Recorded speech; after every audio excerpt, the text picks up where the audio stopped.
Clear the trauma bay. I said clear it, or I'll start pulling credentials."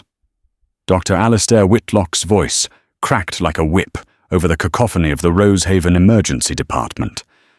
Rain lashed against the ambulance bay doors, a torrential downpour that mirrored the chaotic energy swirling around the gurney, bursting through the entrance. "Get security on the perimeter. He's combative, not confused." A paramedic, soaked to the bone and shivering, struggled to keep a grip on the blood-slicked railing of the stretcher. On top of it lay a man who looked less like a patient and more like the aftermath of a demolition, muscle-corded in panic, eyes wide and feral, scanning the ceiling tiles as if they hid snipers. This was the night the legend of Rosehaven changed forever. The night a wounded SEAL refused treatment until the rookie nurse spoke his unit's secret code. The storm had battered the coastline for 3 days, turning the roads leading to Rosehaven Medical Center into slick ribbons of asphalt and mud. Inside, the humidity of the triage center was suffocating, a mix of wet wool, antiseptic, and adrenaline. Guinevere Eldermore stood by the nurse's station, her fingers tightening around a clipboard until her knuckles turned white. She was 3 weeks into her residency at Rosehaven, a facility that prided itself on discretion and elite care, catering to federal contracts and high-net-worth individuals. But tonight, the veneer of polite society had been stripped away by the sheer violence of the arrival. "Eldermore, stop gaping and prep the rapid infuser," Estelle Stonewell barked, though her tone carried the weary affection of a mentor who had seen too many rookies freeze. Estelle was the anchor of the ER, a woman whose calm demeanor was forged in decades of trauma care. "Whitlock is on the warpath. If you fumble the line, he'll have your badge before the shift ends." Guinevere nodded, snapping into motion. She moved toward Trauma 1, the largest bay in the unit. The air inside the room was already charged with static tension. In the center, thrashing against the restraints that the paramedics had hastily applied, was the patient, Sebastian Hollowhall. He was a tapestry of violence. Even through the torn remnants of his tactical clothing, gear that bore no insignia, Guinevere noted, she could see the roadmap of scars across his chest and arms. But it was the fresh wound that drew the eye, a jagged, ugly laceration across his abdomen, packed with hemostatic gauze that was rapidly failing. Despite the profuse bleeding, Hollowhall was fighting with the strength of a man possessed. "Don't touch me!" Hollowhall roared, his voice a gravelly rasp that cut through the beeping of monitors. He twisted his wrist, nearly snapping the leather restraint. "I said back off! You're not cleared. None of you are cleared." Dr. Alistair Whitlock stood at the foot of the bed, his immaculate white coat a stark contrast to the grime and blood of the scene. Whitlock was the chief of trauma, a man who viewed medicine as a hierarchy of command, with himself at the apex.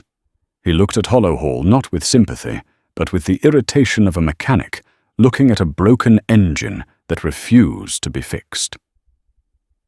"Mr. Hollowhall," Whitlock said, his voice dripping with condescending authority, "you have lost approximately 2 liters of blood. You are in hypovolemic shock. If you do not cease this theatrics and allow us to intubate and operate, you will die. It is a mathematical certainty." "I die when I say I die," Hollowhall snarled, his eyes darting to the vents, the windows, the badge on Whitlock's chest. "You put me under and the asset is compromised. I need a secure line. Get away from me." He surged upward, breaking the buckle on his right wrist restraint with a sickening snap of metal and bone. 2 orderlies lunged forward, but Hollowhall backhanded one with enough force to send the man sprawling into a cart of sterile instruments. The room erupted in shouts. "Sedate him!" Whitlock screamed, stepping back to avoid the flailing limb. 50 of ketamine and 5 of midazolam. Now, I want him paralyzed before he kills someone." Guinevere, standing by the IV cart, felt a cold knot in her stomach. She watched Hollowhall's face. It wasn't just rage, it was calculation. He wasn't fighting them because he was delirious. He was fighting them because he was terrifyingly lucid. He was protecting something, or someone, and the terror in his eyes wasn't for his own life. "Wait," Guinevere whispered, though her voice was drowned out by the chaos.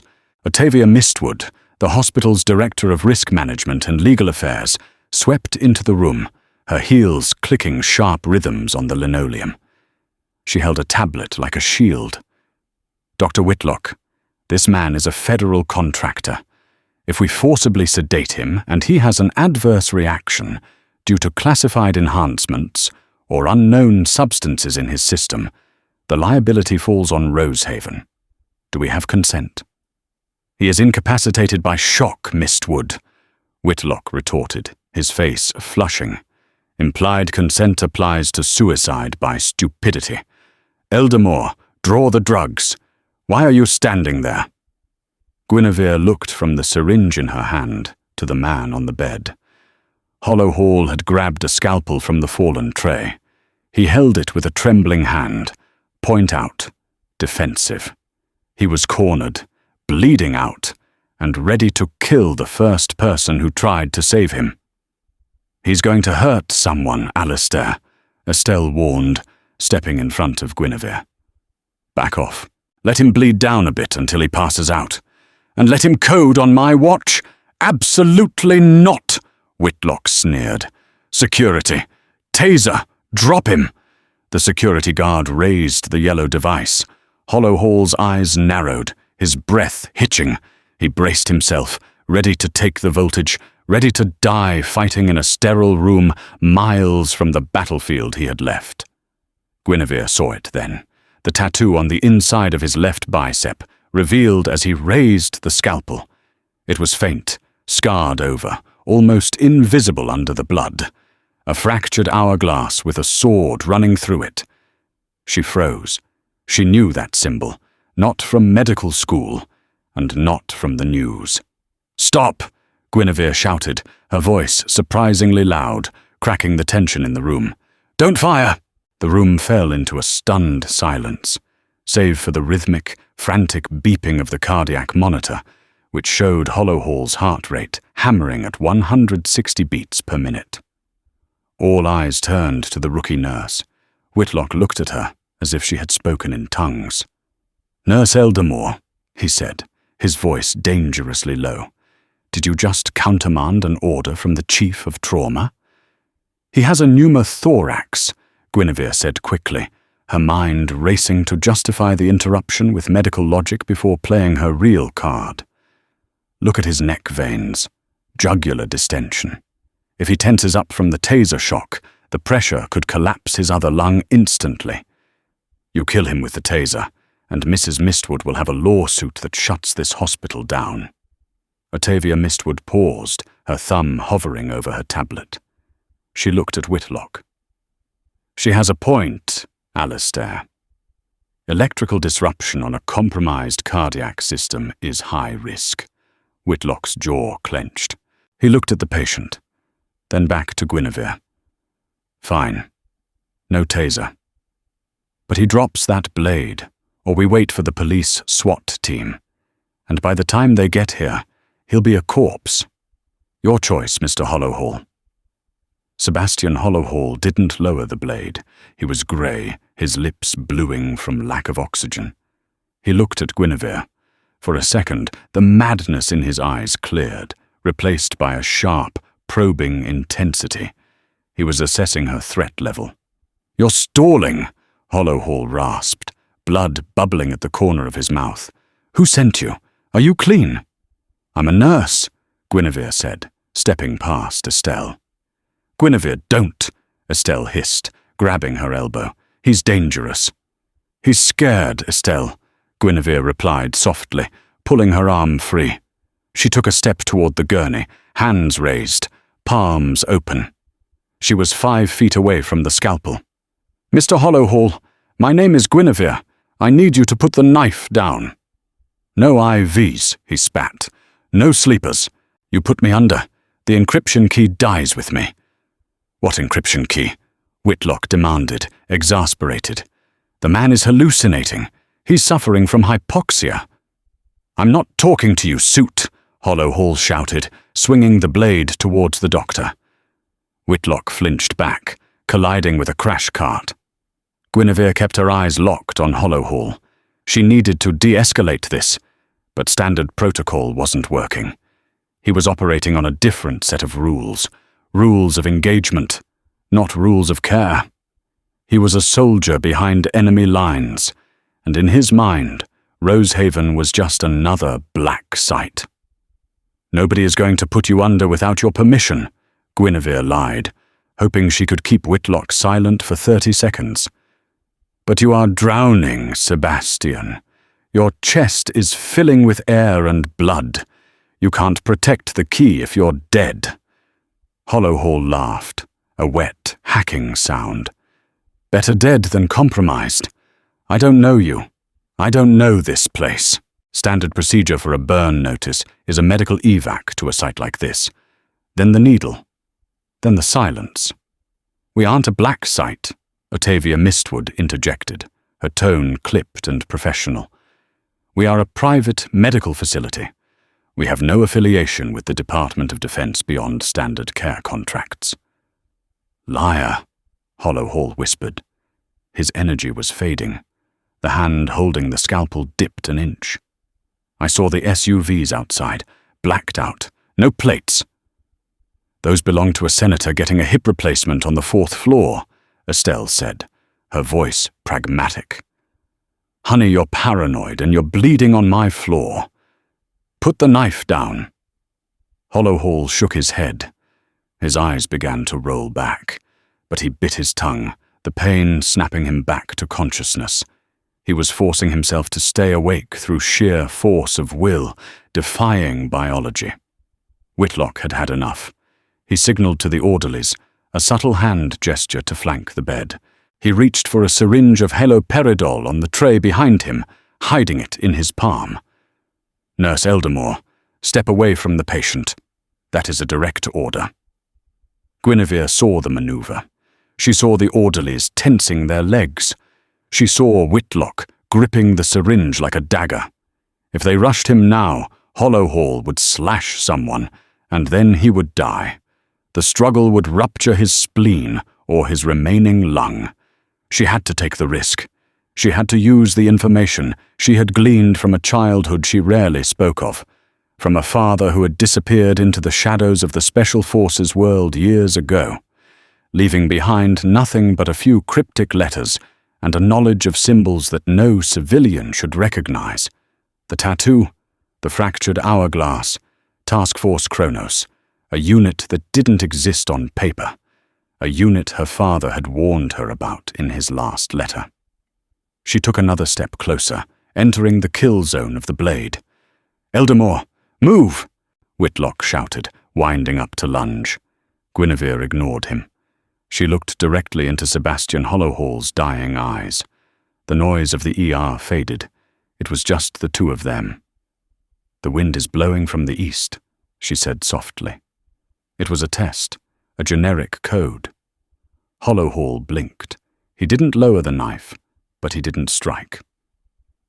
"The east is burning," he replied automatically, his voice barely audible. It was a standard challenge response for general infantry, but it wasn't enough. He needed to know she was family. He needed to know she understood the specific nightmare he was living. Guinevere took a deep breath. She remembered the phrase her father had made her memorize, a phrase meant to be used only if ghosts came to the door. The air in the room seemed to crystallize. Whitlock was mid-stride, the syringe raised. The orderlies were launching themselves forward. Hollowhall's muscles coiled, the scalpel lifting for a lethal strike at the doctor's jugular. "The shepherd has left the flock," Guinevere screamed. Time seemed to stutter.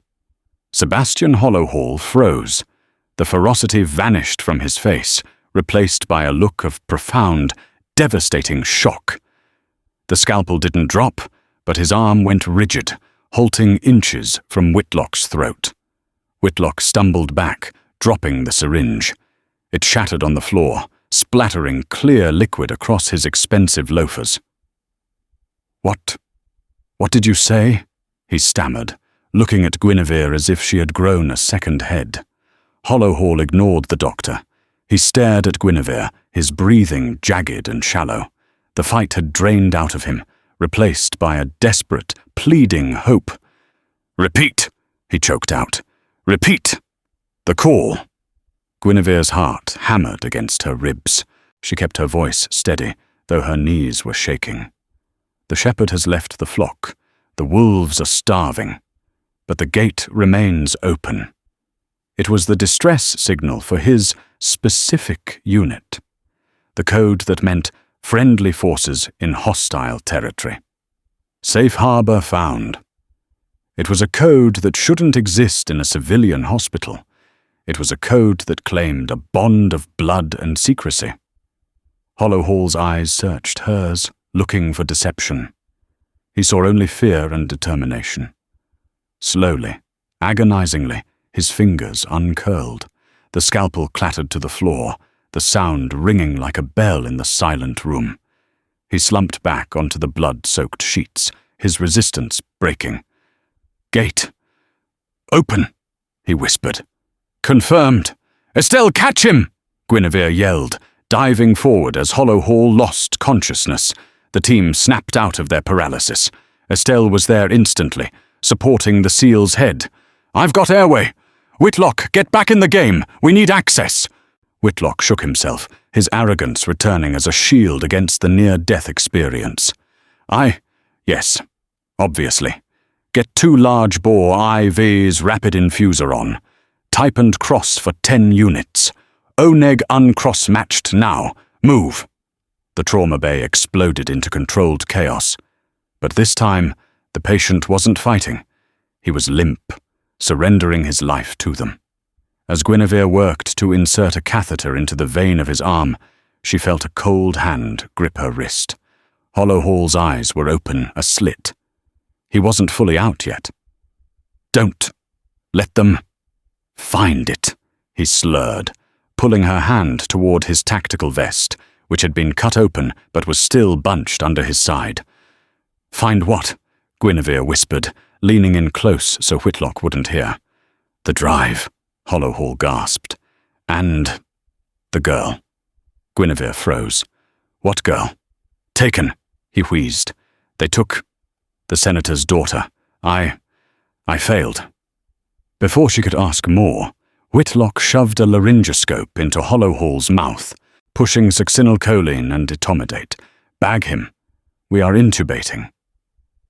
The lights went out behind Hollowhall's eyes as the drugs took hold.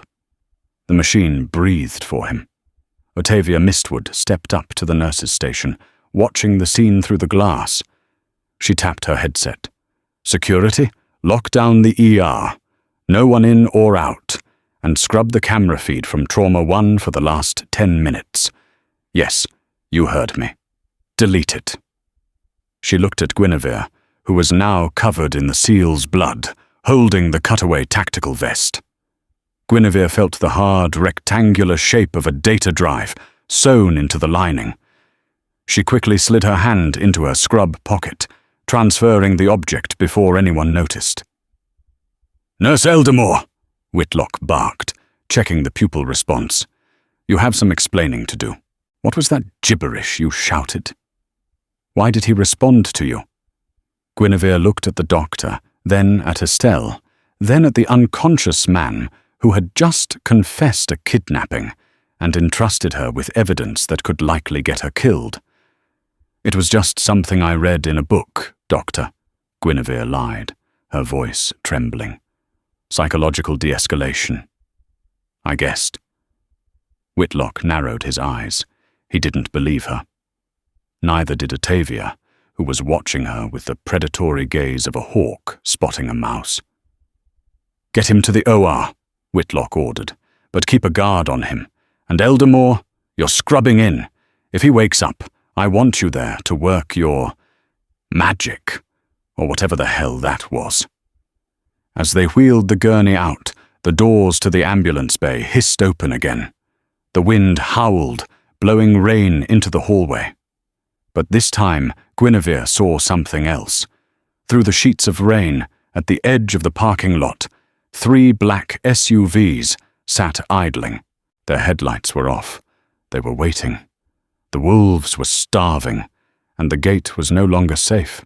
The operating theatre was a world of blinding white light and mechanical rhythm, a stark departure from the chaotic blood and mud reality of the trauma bay. The only sounds were the hiss of the ventilator and the rhythmic pip-pip-pip of the cardiac monitor, a metronome counting down the seconds of Sebastian Hollowhall's life. Dr. Alistair Whitlock stood over the open abdominal cavity, his hands moving with the precision of a concert pianist. Despite his abrasive personality, his skill was undeniable. He was repairing a lacerated mesenteric artery, working deep inside the SEAL's torso. "Suction," Whitlock commanded, not looking up. Guinevere Eldermore moved the tip of the suction catheter, clearing the field of vision. She was officially scrubbing in as a surgical assist, a role usually reserved for residents with more tenure, but Whitlock had insisted. He wanted her close. Not to teach her, she realized, but to interrogate her. "Clamp," Whitlock snapped. "So, Nurse Eldermore, let's revisit your sudden expertise in classified military distress signals. You claimed it was from a book." "Yes, Doctor," Guinevere said, her voice muffled behind her mask. She kept her eyes on the monitor. Hollowhall's pressure was stabilizing, but barely. "A memoir. Shadows of the Hindu Kush, I think." "I've read that book," Whitlock said, tying off a bleeder with a vicious tug. "It doesn't mention shepherds or flocks. It barely mentions names." He paused, looking up at her, his eyes cold above his surgical mask. "You are lying to me, Guinevere, and I don't like liars in my OR. Who is he to you?" "I've never met him before tonight," she answered honestly. That part, at least, was true. "Then why did he stop?" Whitlock pressed. "He was ready to slit my throat. You said a dozen words and he turned into a lamb. That isn't psychology. That is programming." "Maybe he just realized you were trying to help," Guinevere deflected. "Men like him don't want help," Whitlock scoffed. "They want mission completion. We are just mechanics to them. Fix the machine, send it back to the war." He looked down at the scarred body on the table. "Look at this. Shrapnel scars on the left flank. Burned tissue on the right thigh. He's a patchwork quilt of trauma. And now he's brought a war to my doorstep." The intercom on the wall buzzed, interrupting the inquisition. It was Octavia Mistwood. "Dr. Whitlock," her voice was crisp, filtered through the speaker system. "We have a situation in the lobby. I need you to finish up. Fast." "I am in the middle of a vascular repair, Octavia," Whitlock snapped. "I can't just zip him up." "You don't understand," Octavia replied, her usual composure fraying at the edges. 3 men just entered the facility. They are bypassing security protocols. They claim to be from the Defense Intelligence Agency, but their credentials, they aren't scanning correctly on the federal database. They are demanding custody of the patient immediately. Guinevere felt a chill that had nothing to do with the temperature of the OR. The wolves weren't just starving. They were inside the fence. "Tell them to wait," Whitlock said. "He is critical. Moving him now is a death sentence." "They don't care, Alistair," Octavia said. "They are coming up to the surgical floor. I'm trying to stall them with legal, but they are armed." Whitlock froze. He looked at the patient, then at the doors of the OR. For the first time, the arrogance cracked, revealing a flicker of genuine fear. "Armed? In my hospital?" "Close him up," Whitlock ordered, his voice tight. "Staple the skin. Forget the cosmetic suture. Just get him closed. We need to move him to the ICU before these cowboys burst in here and contaminate my sterile field." Guinevere grabbed the skin stapler. Her hands were shaking, but she forced them to steady. As she pulled the edges of Sebastian's wound together, she felt the hard rectangle of the data drive against her hip, hidden in her pocket. The senator's daughter, Hollowhall had said, "Taken." The patient on the table groaned, a low, guttural sound that shouldn't have been possible under this level of anesthesia. His heart rate spiked on the monitor. 130, 140. "He's fighting the propofol," the anesthesiologist said, sounding panicked. "His metabolism is burning through it like water. I've never seen anything like this." Hollowhall's hand twitched. Guinevere placed her gloved hand over his on the sterile drape. "Sleep," she whispered, hoping he could hear her through the fog. "The gate is still open, but the wolves are here." The heart rate slowed, just a fraction. He was listening. He was preparing. The post-anesthesia care unit, PACU, was dimly lit, a quiet purgatory between surgery and survival. Because of the threat downstairs, Whitlock had ordered the entire wing cleared of non-critical patients. It was just Sebastian Hollowhall in bed 4, surrounded by a phalanx of monitors. Guinevere stood by his bedside, adjusting the drip of antibiotics. She had managed to evade Whitlock for the moment. The doctor was currently in the hallway, shouting at Octavia and a team of security guards. "Where is it?" The voice was a dry rasp. Guinevere jumped. Sebastian's eyes were open. They were bloodshot, glassy with drugs, but focused with terrifying intensity. "You shouldn't be awake," Guinevere whispered, checking the door. "You're on enough fentanyl to drop a horse." "Metabolism. Accelerated," he grunted, wincing as he tried to shift his weight. "The drive." "Where?" "Safe," she said, patting her pocket. "But we have a problem. There are men downstairs. They claim to be DIA." Sebastian let out a short, bitter laugh that turned into a cough. "They aren't DIA. They're Blackbriar. Contractors. Private sector clean-up crew." He gripped the bed rail, his knuckles white. "If they take me, I don't make it to the parking lot, and neither does the girl." "Who is she?" Guinevere asked, leaning close. "You said the senator's daughter.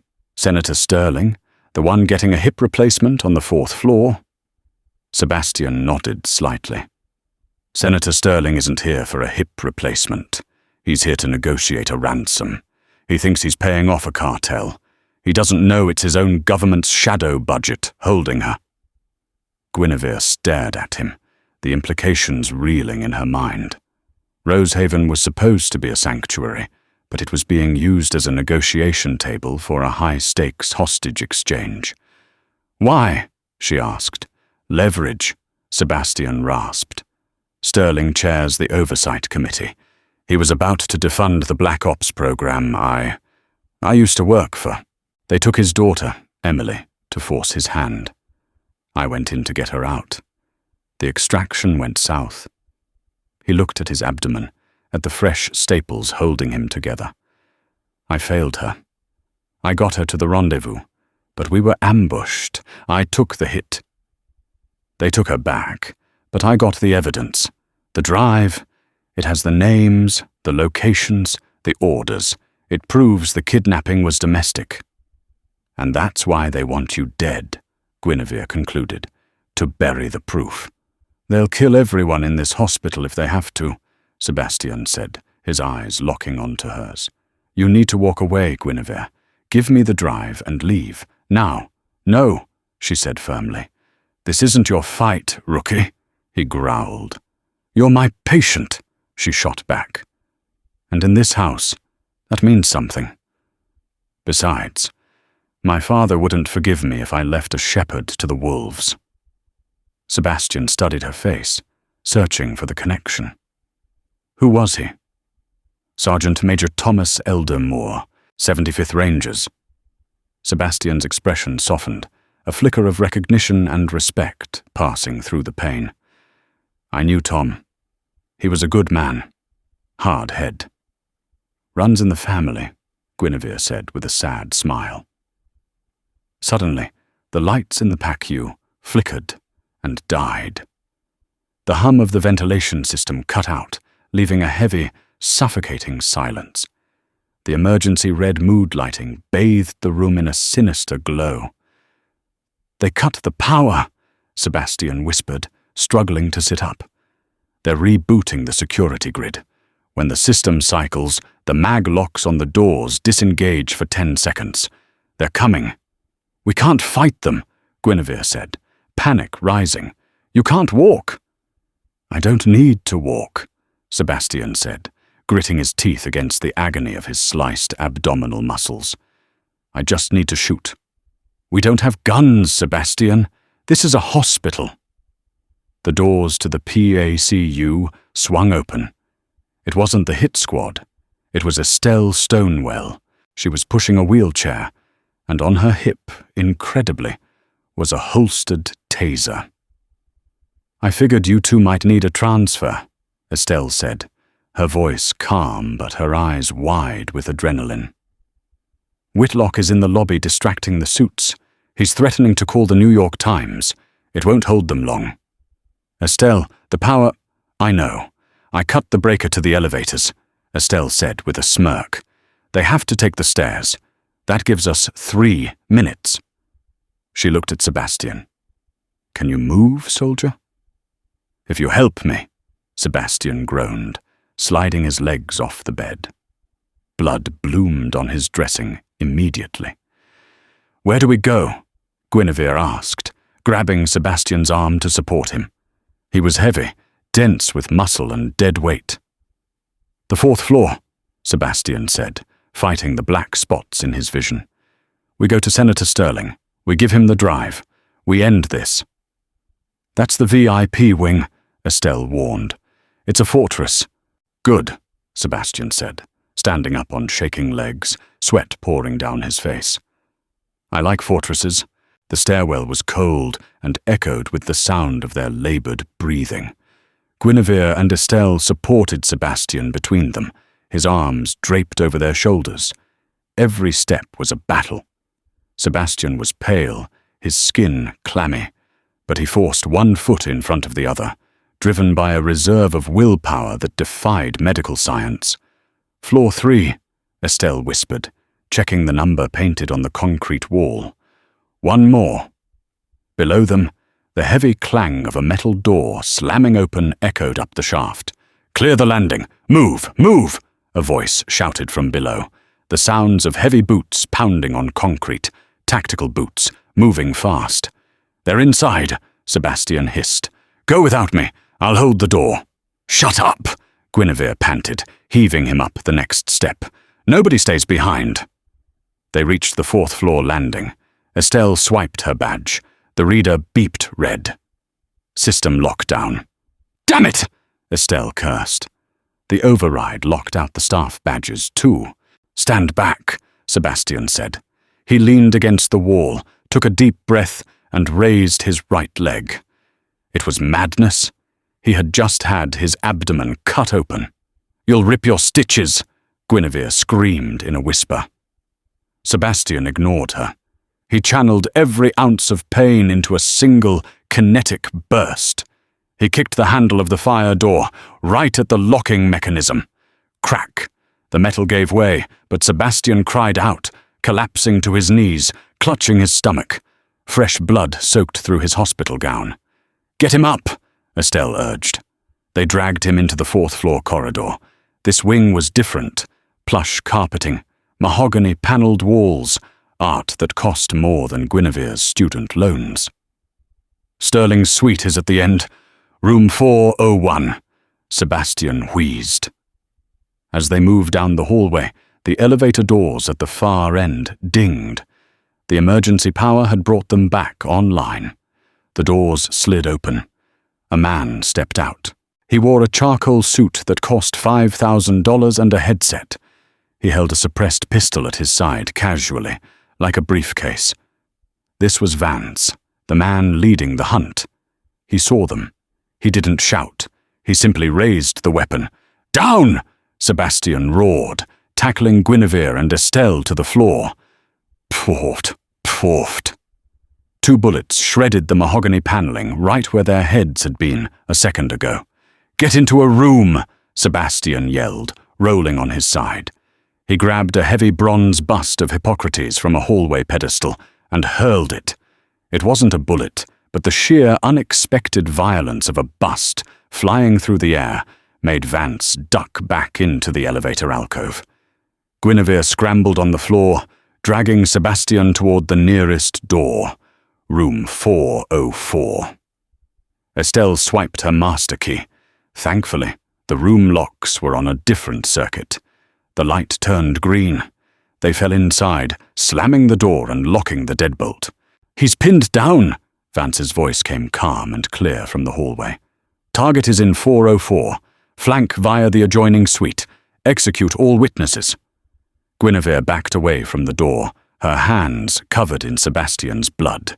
Sebastian was slumped against the wall, breathing hard. He looked at the balcony door. The storm was raging outside, rain lashing against the glass. "We're trapped," Estelle said, her voice trembling for the first time. "They're going to come through the wall." Sebastian reached into his pocket. Not the one with the drive, but the pocket of the pants Estelle had scavenged for him. He pulled out a small, foil-wrapped packet he had swiped from the trauma bay supply cart. A scalpel. And a lighter he had taken from the nurse's station. "Not trapped," Sebastian said, his eyes burning with a scary, cold resolve. "We're in a fatal funnel, and I'm about to change the geometry." He looked at Guinevere. "Give me the oxygen tank from the wall mount, and the alcohol sanitizer." "What are you doing?" Guinevere asked, though she grabbed the canister. "Improvised explosive device," Sebastian said calmly. "We're going to blow the wall before they come through it. When the smoke clears, we run for Sterling." "You're insane," Estelle whispered. "I'm a SEAL," Sebastian corrected, flicking the lighter. "Same thing." He looked at Guinevere. "When this goes off, the fire suppression system will trigger. The halon gas will dump. It'll be hard to breathe. Stay low. Hold on to my belt."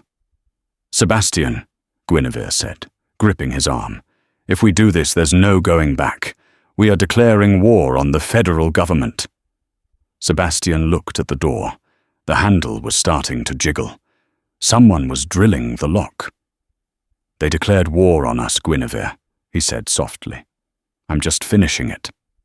He rigged the sanitizer bottle to the oxygen regulator and jammed the scalpel into the valve, creating a spark gap. "Cover your ears." The explosion that followed wasn't large, but in the confined space of the hotel-like hospital room, it was deafening. The wall connecting to room 403 disintegrated in a shower of drywall and fire. The shockwave knocked the breath out of Guinevere. Smoke filled the air instantly. Sprinklers erupted. Alarms screamed. Through the hole in the wall, Guinevere saw 2 men in tactical gear stumbling back, stunned by the blast. "Move!" Sebastian yelled, lurching forward through the smoke, a demon rising from hell. He didn't have a gun, but he had the element of surprise and the jagged neck of a broken sanitizer bottle. He hit the first man before the soldier could raise his rifle. Guinevere scrambled after him, coughing, her eyes stinging. They were through the breach. They were in the next room. "Hallway is clear," Sebastian shouted, shoving the second stunned commando into a glass coffee table. They burst back into the corridor, just feet from Senator Sterling's suite. But standing in front of the senator's door was Octavia Mistwood. She stood with her arms crossed, blocking the entrance. She wasn't armed. She looked impeccable, despite the chaos. "Get out of the way, Octavia!" Estelle screamed. Octavia didn't move. She looked at Sebastian, bleeding and wild, and then at Guinevere. "The senator is awake," Octavia said calmly, "and I have informed him of the liability issues regarding his security detail. He is eager to speak with you, Mr. Hollowhall." She stepped aside and opened the door. Guinevere stared. Octavia had chosen a side. She had chosen the hospital. They stumbled into the suite, just as Vance rounded the corner at the far end of the hall, raising his weapon. Octavia slammed the heavy oak door shut and threw the bolt just as 3 bullets thudded into the wood. Safe. For now. Inside the suite, an elderly man in a silk robe sat in a wheelchair, hooked to an IV. He looked terrified. "Senator Sterling," Sebastian said, dripping blood onto the Persian rug. He reached into Guinevere's pocket, took the drive, and held it up. "I found Emily." The rain lashed against the panoramic windows of Senator Sterling's suite, a violent drumming that underscored the deadly silence inside the room. Sebastian Hollowhall slumped into a velvet armchair, his face the color of ash, the stark white of the hospital gown, now a deep crimson map of his fresh injuries. Senator Arthur Sterling stared at the small data drive in Sebastian's blood-streaked hand as if it were a radioactive isotope. The older man's hands trembled, rattling the IV stand he was tethered to. "You found her?" Sterling whispered, his voice cracking. They told me she was in a secure facility, that it was for her protection against foreign insurgents." "They lied," Sebastian rasped. He didn't hand over the drive yet. He held it tight. "She's in a shipping container in a warehouse in Newark, guarded by the same men standing in your hallway right now. Blackbriar isn't protecting her, Arthur. They're leveraging her." Octavia Mistwood moved to the window, peering through the slats of the blinds. "We have flashing lights at the main entrance. Police. But they aren't coming in. Someone has set up a perimeter. They're claiming a biological containment hazard." "Vance," Sebastian said, his eyes closing for a moment before he forced them open.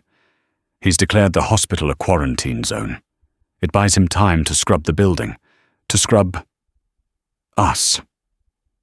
Guinevere was at Sebastian's side instantly, peeling back the dressing on his abdomen.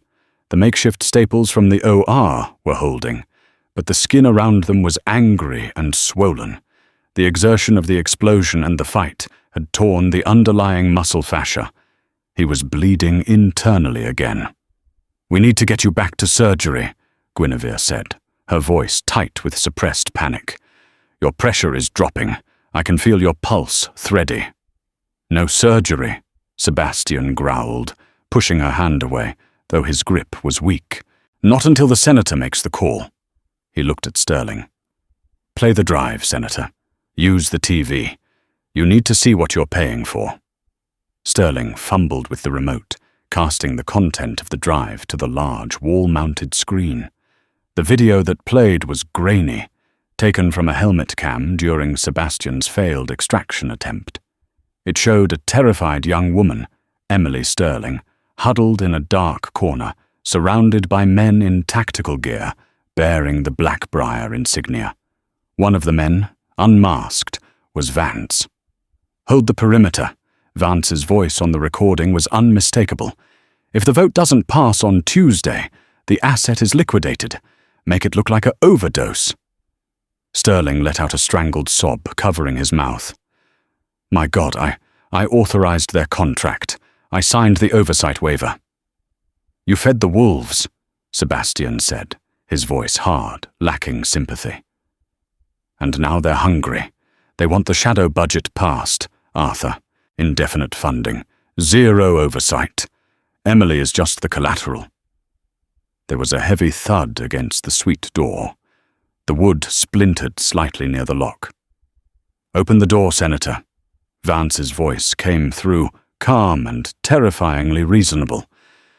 "Mr. Hollowhall is a rogue operator, suffering from PTSD-induced psychosis. He has manipulated you. We are here to secure you."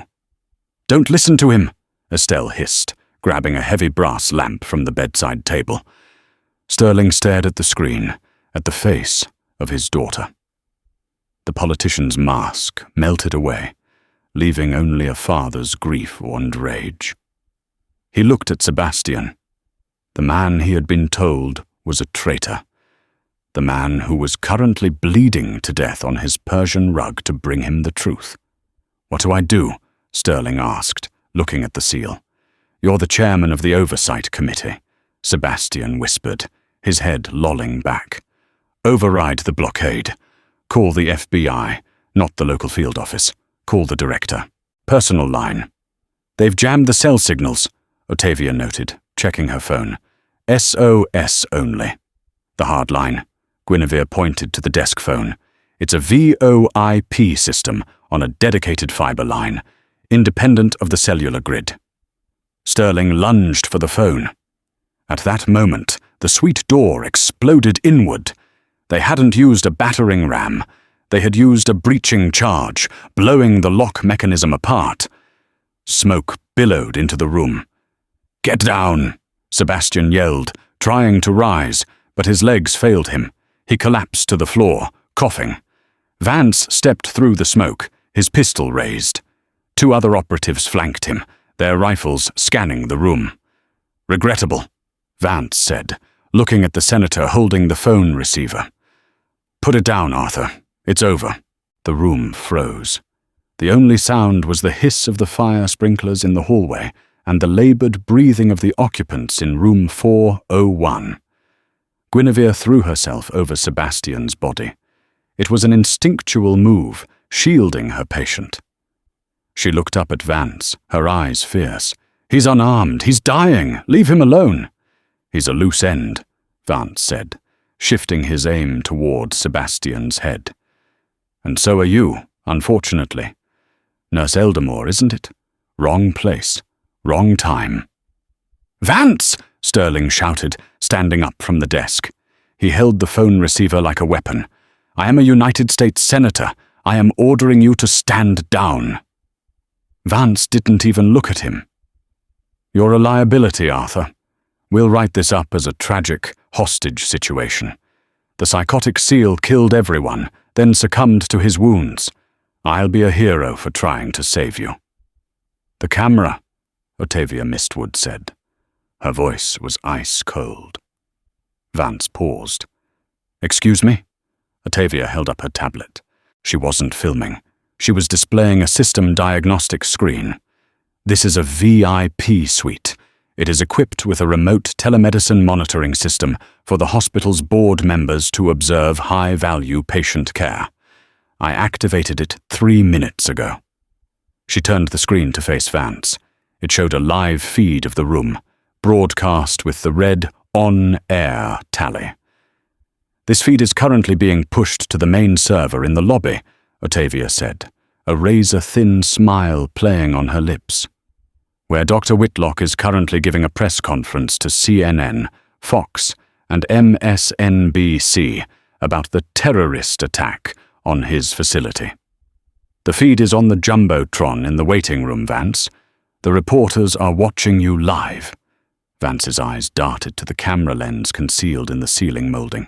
For the first time, the cool facade cracked. He was exposed, not in a dark room, but on national television. "Cut the feed," Vance barked to his subordinate.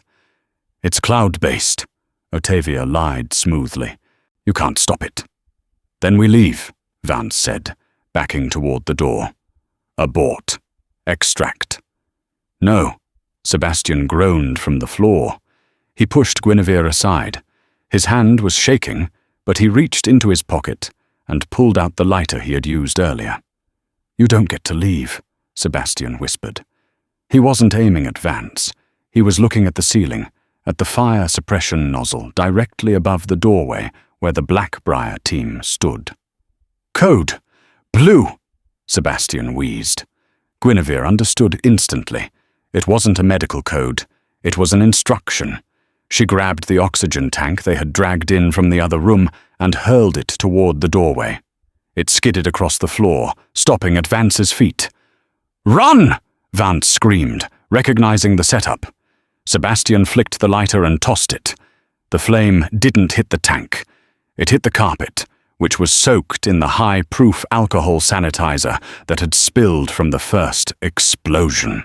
The fire raced across the floor in a blue wave, heating the oxygen tank. "Get back!" Guinevere screamed, dragging Sterling and Octavia behind the heavy oak desk. The valve on the oxygen tank blew. It wasn't a fireball. It was a concussive blast of pressurized gas that turned the tank into a missile. It slammed into the shins of the Blackbriar operative on the left, shattering bone. The sheer pressure change and the chaos sent Vance stumbling backward into the hallway. The fire sprinklers inside the room finally triggered, drenching everything in cold, grey water. "Secure the door!" Estelle shouted, rushing forward to slam the ruined heavy door shut.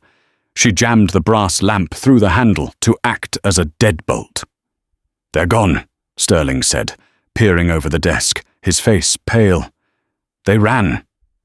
"They didn't run," Sebastian whispered. He was lying on his back, the water mixing with the blood pooling around him. His eyes were unfocused, staring at nothing. "They're regrouping. Secondary breach." "No," Guinevere said, crawling to him. She checked his pulse. It was barely there. "No secondary breach. Look at the window." Blue and red lights were flooding the room, but they weren't just police cruisers anymore. Heavy armored trucks were smashing through the hospital barricades. Black helicopters with FBI markings were thumping in the air outside, descending on the roof. "The director," Sterling said, holding the phone he had never hung up. He was listening. He heard Vance. He heard everything. "It's over, Sebastian," Guinevere cried, pressing her hands onto his wound to stem the flow. "You did it. The cavalry is here." Sebastian didn't answer. His head rolled to the side. The adrenaline that had sustained him for hours was gone, and the crash was absolute. His heart fluttered, a chaotic, useless rhythm. "He's coding!" Guinevere screamed. "Estelle, start compressions!" The chaos of the arrest outside, the shouting of federal agents, the surrender of the Blackbriar team, the flashing of cameras, was a distant murmur to Guinevere. Her world had shrunk to the 4 square feet of wet carpet where Sebastian Hollowhall was dying. 1, 2, 3, 4, Estelle counted aloud, her arms locked, driving down on the SEAL's chest. Crack, a rib broke. She didn't stop. "You don't stop for ribs." "I can't get a line," Guinevere shouted, slapping at the collapsed veins in Sebastian's arm. "He's too clamped down. He has no volume." The door to the suite was kicked open, but this time it wasn't an assassin. Dr. Alistair Whitlock stood there, flanked by 2 paramedics with a stretcher. He looked disheveled, his pristine coat stained with soot, but his eyes were sharp. "Get him on the board!" Whitlock roared, rushing into the room. He didn't ask questions. He didn't ask about the senator or the politics. He saw a patient in arrest. "Mistwood, get out of the way. Eldamore, status." "PEA arrest," Guinevere reported, not stopping her search for a vein. "Hypovolemic shock. Suspected rupture of the mesenteric repair. He's been down 2 minutes. Intraosseous line now," Whitlock commanded, tossing her a drill. "Drill the tibia. We need fluids in him instantly." Guinevere caught the device. She positioned it over Sebastian's shin bone, just below the knee. She didn't hesitate. Whirr, chunk. The needle seated. "I'm in. Push epi. Push fluids," Whitlock ordered. "Estelle, pause compressions. Check rhythm." They watched the portable monitor. A flat line. Then a squiggly, disorganized wave. Then beep, beep. "Sinus tachycardia," Whitlock exhaled. "We have a pulse. It's weak, but it's there. Let's move. Elevators are locked. We take the stairs." They lifted the heavy seal onto the stretcher. As they ran down the hallway, past the FBI agents who were cuffing Vance against the wall, Sebastian's hand shot out, grabbing the rail. His eyes fluttered open. He looked at the ceiling, then at Whitlock running beside him. "Doc!" Sebastian rasped. Save your breath, you stubborn bastard, Whitlock panted. I'm not losing you twice in one night. It's bad for my metrics. The rookie, Sebastian slurred. She's right here, Whitlock said, pointing to Guinevere, who was squeezing the ambu bag, breathing for him. Sebastian looked at her. The ferocity was gone, replaced by a profound, exhausted gratitude. He tried to speak, but the effort was too much. He tapped his chest twice, right over his heart, right where the shepherd tattoo lay hidden. I know, Guinevere whispered, tears mixing with the rain and blood on her face. The gate is safe. The flock is safe. They burst into the trauma bay. It was crowded again, but this time the staff moved with a reverence. They knew who was on the gurney. The news was out. This wasn't just a John Doe. This was the man who had saved the senator's daughter. Or one is prepped, a nurse shouted. I'm scrubbing in, Guinevere said firmly to Whitlock. It wasn't a question. Whitlock looked at her. He saw the blood on her scrubs, the soot on her face, the steadiness in her hands. She wasn't a resident anymore. She had walked through fire. I wouldn't have it any other way, Dr. Eldermore, Whitlock said, granting her the title she hadn't yet earned, but fully deserved. Let's go to work. The surgery took 6 hours. They had to resect the bowel, repair the spleen, and transfuse 12 units of blood. There were 3 moments where they almost lost him. 3 moments where the monitor screamed and the Reaper stood at the door. But each time, Guinevere was there. She monitored the vitals. She anticipated the crashes. She spoke to him, even when he was under, keeping him tethered to the world of the living. When the final stitch was placed and the drapes were pulled back, the sun was rising over Rosehaven. The storm had broken. The sky was a bruised purple and gold. Guinevere walked out of the OR, stripping off her gown. She slumped onto a bench in the hallway. Otavia Mistwood was there, holding 2 cups of coffee. She handed one to Guinevere. He made it? Otavia asked. He made it, Guinevere nodded, taking the cup. Her hands were finally shaking. Vance is in custody, Otavia said. Sterling resigned from the committee this morning, but not before exposing the entire Blackbriar operation. Emily is safe.